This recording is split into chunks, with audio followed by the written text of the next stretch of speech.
In 2025, Warmwind emerged as the world's first AI-powered operating system, designed to automate digital tasks without the need for coding.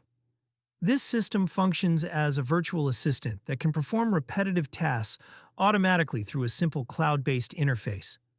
Warmwind interacts seamlessly with applications such as email, spreadsheets, and social media by simulating mouse and keyboard actions.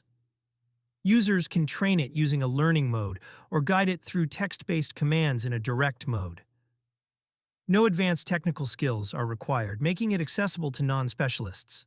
The system offers an efficient solution for freelancers, small businesses, and larger teams, enabling them to automate tasks like responding to messages, managing content, and analyzing data. This helps save time and improves overall productivity. Some users note that Warmwind may face limitations with legacy applications or highly complex tasks that require critical thinking. Nevertheless, it represents an innovative step forward, redefining what an operating system can do in the age of artificial intelligence. Being informed about its features and limitations allows users to make the most of this emerging technology while understanding realistic expectations for its performance.